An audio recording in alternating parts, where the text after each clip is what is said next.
हर हर महादेव दोस्तों, जय श्री कृष्णा, जय माता दी। आज का जो हमारा वीडियो है वो नवरात्रि के लिए है और अभी आज के दिन से शारदीय नवरात्रे शुरू हो रहे हैं। आज है 22 सितंबर और 22 सितंबर से होने जा रहे हैं शारदीय नवरात्रे शुरू। तो आज के जो वीडियो है हमारा खास है नवरात्रि के इन 9 दिनों के लिए हमें कलश की स्थापना कैसे करनी है, ज्वारे हमें कैसे बोने हैं और चौकी की स्थापना करते समय चौकी पर हमें क्या-क्या सामग्री रखनी है। किस तरह से हमें चौकी का श्रृंगार करना है और किस तरह से हमें चौकी की पूर्ण स्थापना करनी है। तो ये सारी चीज़ें आज के हम वीडियो में कवर करने वाले हैं। हिंदू धर्म में नवरात्रि का विशेष महत्व है। इन 9 दिनों में हम माँ दुर्गा के अलग-अलग स्वरूपों की पूजा करते हैं। नवरात्रि में जौ बोना बेहद ही पवित्र माना जाता है। इसे हम जौ का अंकुरण भी कहते हैं। माना यह भी जाता है कि जितने अच्छे हमारे जॉब बढ़ते हैं, उतने ही ज़्यादा आने वाली साल में हमें खुशहाली, सुख समृद्धि ये सारी चीज़ें मिलती हैं। अगर हमारे जौ अच्छे अंकुरित होते हैं, हरे-भरे उगते हैं, तो ये काफ़ी शुभ संकेत माना जाता है। और अब बात कर लेते हैं कलश स्थापना के शुभ मुहूर्त के बारे में। तो सबसे पहला जो शुभ मुहूर्त है वो सुबह 6:09 से शुरू होगा, जो 7:40 तक रहेगा। उसके बाद में दूसरा शुभ मुहूर्त है सुबह 9:11 बजे से 10:43 तक। इसके बाद में जो तीसरा शुभ मुहूर्त है जिसे हम अभिजीत मुहूर्त भी बोलते हैं, वो 11:49 से शुरू होगा और दोपहर 12:38 तक रहेगा। इन तीनों शुभ मुहूर्तों पर आप कलश की स्थापना कर सकते हैं। जो भी शुभ मुहूर्त आपके लिए सूटेबल हो उस टाइम पर आप कलश की स्थापना करें। इस साल नवरात्रि पूरे 10 दिनों की है और जो चौथा दिन है वो चौथे और 5वें दिन दोनों दिन मनाया जाएगा। तो चलिए अब हम आपको माता जी की चौकी की स्थापना करना, कलश स्थापना करना और ज्वारे बोना बता देते हैं। चौकी की स्थापना करने के लिए क्या-क्या सामग्री की हमें आवश्यकता है, वो सारी सामग्री हम चौकी के पास में लाके पहले ही रख लेंगे।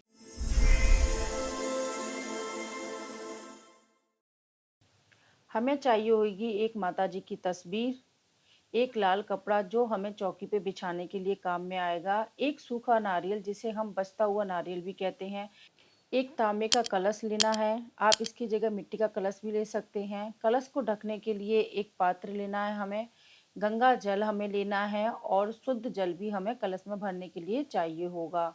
इसके अलावा हमें आम के या अशोक के पत्ते चाहिए होंगे। अगर आम के पत्ते मिल जाते हैं तो ज़्यादा ठीक है। धान चाहिए होगा, धान में आप चावल ले सकते हैं या गेहूँ ले सकते हैं। इसके अलावा हमें कलावा चाहिए और इत्र चाहिए।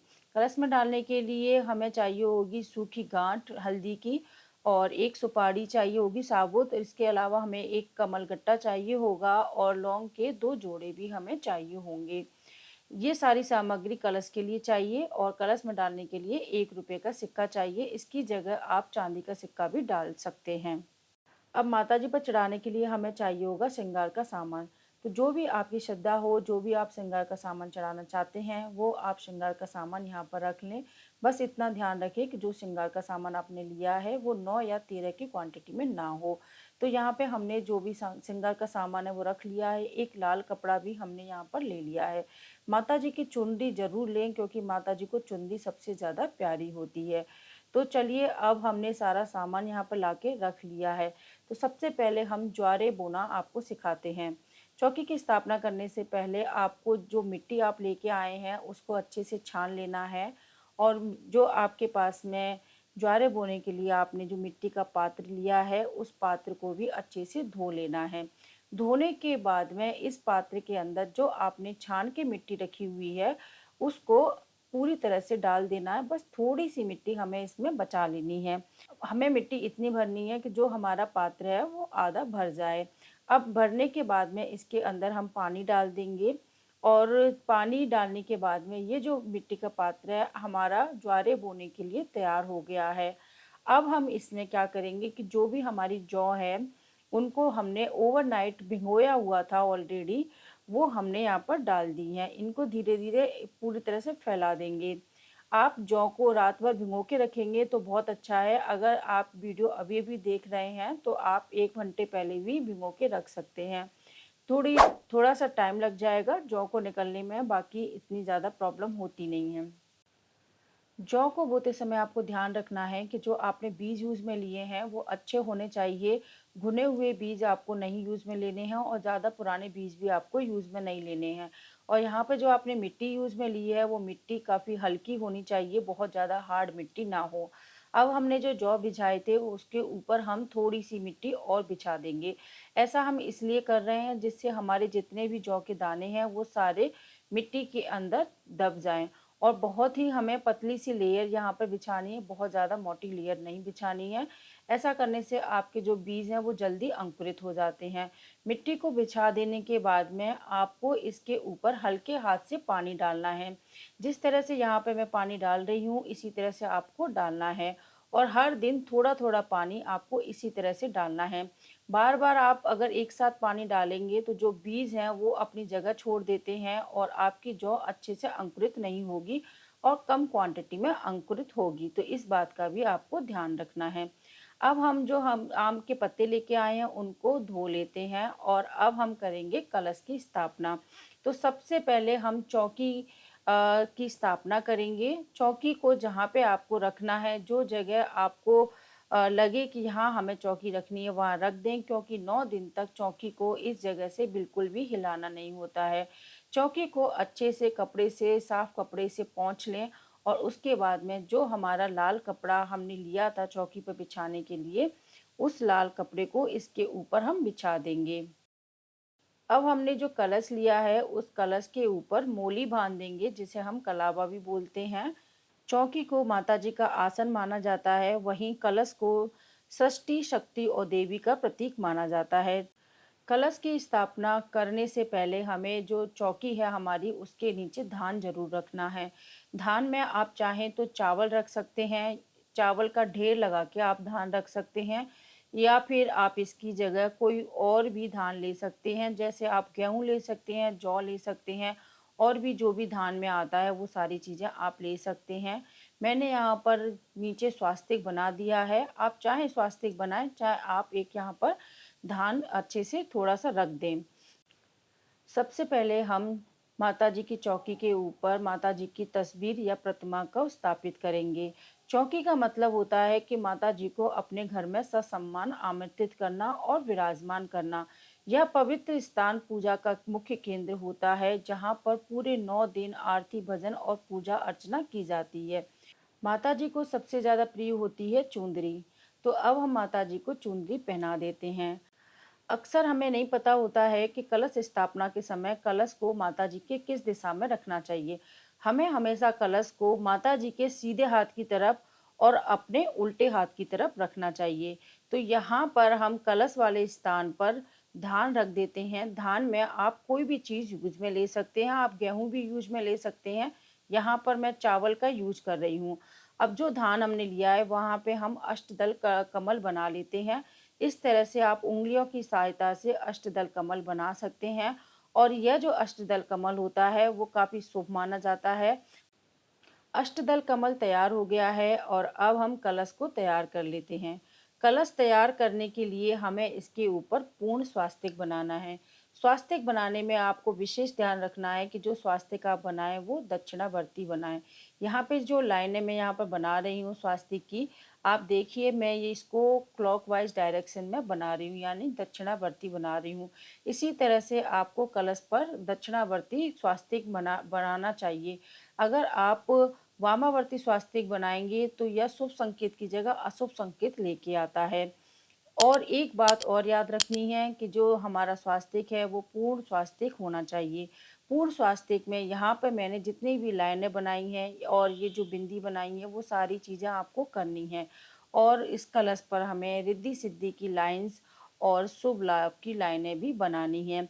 जब ये सारी चीज़ें हम बना देते हैं तब हम इसको पूर्ण स्वास्तिक बोलते हैं। तो जो हमारा कलश है उस पर आपको पूर्ण स्वास्तिक ही बनाना है। तो यहाँ पर आप देखिए मैंने पूर्ण स्वास्तिक यहाँ पर बना दिया है और इसी तरह से आपको भी पूर्ण स्वास्तिक बना के कलश पर रख लेना है। अब कलश के अंदर हम एक-एक करके सारी सामग्री डालेंगे। सबसे पहले हमें गंगा जल कलश के अंदर डालना है, तो आपको 5-6 ड्रॉप्स गंगा जल की कलश के अंदर डाल देनी है और इसके बाद में जो हमने स्वच्छ जल लेके रखा हुआ था, उस जल से इस कलश को पूरा भर देना है। एक चीज़ और याद रखनी है कि इस कलश में आपको किसी भी तरह का फूल नहीं डालना है। अगर आप 1 दिन के लिए कलश की स्थापना कर रहे हैं, तब आप डाल सकते हैं, लेकिन आप अगर 9 दिन के लिए कलश की स्थापना कर रहे हैं, तो फूल ना डालें। अब आपको इसमें सबसे पहले हल्दी की गांठ डालनी है। इसके बाद में आपको एक साबुत सुपारी डालनी है और उसके बाद में आपको एक कमल गट्टा डालना है। कमल गट्टे के बाद में आपको इसमें लौंग के 2 जोड़े डालने हैं और इसके बाद में आपको 1 रुपए का सिक्का या आप चांदी का सिक्का भी इसमें डाल सकते हैं। अब हम इसमें डालेंगे इत्र। इत्र माता जी को बहुत ज़्यादा प्रिय होता है। तो 5 हमने इसमें चीज़ें डाली थी और 1 हमने इसमें इत्र डाल दिया है। अब हमने जो आम के पत्ते धो के रखे थे, जो मैं यहाँ पर 7 ले रही हूँ, आप चाहें तो 5 ले सकते हैं, आप 11 भी ले सकते हैं। तो जितने भी हमारे आम के पत्ते हैं, उन पे हमें टीका लगा लेना है। अगर आपको आम के पत्ते नहीं मिलते हैं, तो आप अशोक के पत्ते भी यहाँ पर यूज़ कर लेंगे। एक-एक करके हम पत्तों को इस तरह से एक कलश के अंदर डालते जा रहे हैं। यहाँ पर आप देखेंगे कि सारे पत्ते मैंने कलश के अंदर रख दिए हैं और इसके बाद में जो हमने ऊपर ढकने के लिए पात्र लिया था, उस पात्र में हमें ध्यान रखना है। यहाँ पे मैं चावल रख रही हूँ, आप चाहें यहाँ पर गेहूँ भी रख सकते हैं। तो इस जो हमारा ढकने का जो पात्र है, इसको रखने के बाद ही यह जो कलश है, वो पूर्ण पात्र माना जाता है। अगर आप यहाँ पर ये वाला पात्र नहीं रखेंगे, तो ये पूर्ण पात्र की स्थिति में नहीं आता है। अगर आप कलश की स्थापना 9 दिन के लिए कर रहे हैं, तो आप इसके अंदर फूल बिल्कुल भी ना डालें। काफ़ी लोग इसमें फूल डाल देते हैं। 9 दिन में जो हमारा फूल होता है, वो सड़ जाता है और जब आप कलश का विसर्जन करते हैं, तो उस टाइम पर पानी में से काफ़ी दुर्गंध आती है और ये जो पानी होता है, वो घर घर में छिड़कने के लिए उपयोग में नहीं आ पाता है। इसलिए आप इसका विशेष या ध्यान रखें कि आप 9 दिन के लिए कलश स्थापित करें, तो फूल बिल्कुल भी ना डालें। अब जो हमने नारियल लिया था उस पे मोली से टीका लगा देते हैं और जो हमने लाल कपड़ा लिया था उसको नारियल के ऊपर अच्छे से गोल गोल लपेट देते हैं। इसके बाद में हम दक्षिणा स्वरूप इसके ऊपर 11 रुपये, 21 रुपये, 51 या 101 रुपये, जो भी आपकी श्रद्धा हो, वो रखकर मोली से इस तरह से बांध देंगे। नारियल की 2 साइड होती हैं, उनमें से एक साइड को हम नारियल का मुख बोलते हैं। तो आपको पता होना चाहिए कि नारियल का मुख किस साइड में होता है। तो नारियल की जो आइज़ होती हैं, उसी को नारियल का मुख बोला जाता है। यहाँ पे आप देखेंगे कि ये पीछे की साइड है और ये वाला जो साइड है, ये नारियल का मुख है। तो जो नारियल का मुख है, वो आपकी तरफ होना चाहिए, यानी कि जो नारियल की आइज़ हैं, वो आपकी आइज़ की तरफ होनी चाहिए। हमें नारियल को कलश के ऊपर स्थापित करते समय हमेशा इस बात का ध्यान रखना है कि नारियल का जो मुख है, वो आपकी साइड में ही हो। नवरात्रि का सबसे प्रमुख अनुष्ठान होता है कलश की स्थापना करना। कलश को सृष्टि और ब्रह्मांड का प्रतीक माना जाता है। कलश में सभी देवी देवताओं का वास माना जाता है। मुख पर विष्णु, गले में रुद्र, मूल भाग में ब्रह्मा और जल में समस्त देवी देवताओं तथा तीर्थों का निवास माना जाता है। कलश स्थापना का मतलब ही यह होता है कि हम माता जी को साकार रूप में घर बुलाते हैं और उनकी ऊर्जा को कलश में स्थापित कर रहे हैं। अब चौकी के बिल्कुल बीचों बीच में यहाँ पर हम धान रखेंगे। यहाँ पर मैंने चावल यूज में लिए हैं, आप कोई और भी धान यूज में ले सकते हैं। इसके ऊपर हम यहाँ पर रख लेते हैं एक प्लेट और प्लेट के ऊपर जो हमारा मिट्टी का पात्र जो हमने तैयार किया था धान का, वो इसके ऊपर रख देंगे। प्लेट रखने का यहाँ पर कोई विशेष कारण नहीं है, बस ये मिट्टी का पात्र है और मिट्टी के पात्र में से पानी थोड़ा थोड़ा रिसता रहता है। उसकी वजह से जो हमारा कपड़ा है 9 दिन में बिल्कुल खराब हो जाता है और इसीलिए हमने यहाँ पर प्लेट रखी हुई है। अब माता जी को चढ़ाने के लिए जो भी श्रृंगार का सामान हमने लिया था, वो एक एक करके माता जी के सामने रख देते हैं। यहाँ पर हमने सिंदूर रख दिया है, महावर रख दिया है और मेहंदी रख दी है, चूड़ियाँ रख दी हैं माता जी के लिए, काजल रख दिया है और कंघी भी रख दी है और एक बिंदी का पत्ता और मिरर रख दिया है। आप यहाँ पर अच्छे से माता जी का श्रृंगार कर दें फूलों से। जितना ज़्यादा आप अच्छे से चौकी का श्रृंगार करेंगे, उतनी ज़्यादा आपकी माता जी प्रसन्न होंगी, घर में सुख समृद्धि आएगी। तो अब हम माता जी को अच्छे से तैयार कर देते हैं। यहाँ पर फूलों से पूरी तरह से आपको अच्छे से माता जी को श्रृंगार कर देना है। अब जौ के पात्र के ऊपर भी हम कलावा यहाँ पर बांध देते हैं। ये आप पहले भी कर सकते थे और अभी भी आप यहाँ पर कर सकते हैं। माता जी की जो चौकी होती है, वो माता जी के बैठने का स्थान माना जाता है। जिस तरह से हम मेहमान को बुलाते समय उनके लिए बैठने के लिए जगह तैयार करते हैं, उसी तरह से माता जी को हम बुलाते समय उनके लिए चौकी तैयार करते हैं। जब माता जी की चौकी पूरी तरह से तैयार हो जाए, तब माताजी से आह्वान कीजिए कि माताजी आइए और अपने स्थान पर विराजित होइए। माताजी को भोग स्वरूप आप कोई भी फल यहाँ पर रख सकते हैं। अब हमारी जो माताजी की चौकी है वो पूरी तरह से तैयार हो चुकी है और अब हम यहाँ पर पूरे 9 दिन तक पूजा अर्चना और भजन इसी चौकी के सामने करेंगे। यह जो चौकी होती है काफ़ी पवित्र मानी जाती है, इसलिए इस पवित्रता का आपको विशेष ध्यान रखना है। कलश में रखा हुआ जल समुद्रों, नदियों और समस्त जीवनदायिनी शक्तियों का प्रतीक है। यह ब्रह्मांड और शक्ति की उत्पत्ति का भी प्रतीक है। कलश का जो सबसे ऊपरी भाग होता है, जिसे हम मुख बोलते हैं, वहां पर भगवान विष्णु का निवास माना जाता है और गले पर भगवान रुद्र यानी महादेव जी का निवास माना जाता है। मूल भाग में ब्रह्मा जी का निवास माना जाता है और वहीं पर जल में सभी देवताओं और तीर्थों का निवास माना जाता है। इसलिए कलश को पूरे देवलोक का प्रतिनिधि माना जाता है। नवरात्रि में कलश को नौ दुर्गा का साकार रूप माना जाता है।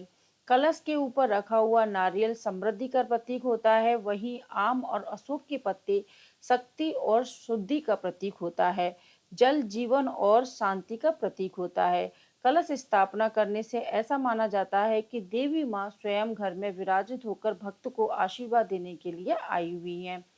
पूरे 9 दिन की पूजा और अनुष्ठान कलश की स्थापना के बिना अधूरा माना जाता है। कलश से ही नवरात्रि की पूजा का शुभारंभ होता है। इस तरह से आप अपने घर पर कलश की स्थापना करें और माता जी को बुलाएं। हर हर महादेव दोस्तों, जय श्री कृष्णा, जय माता दी, बाय बाय।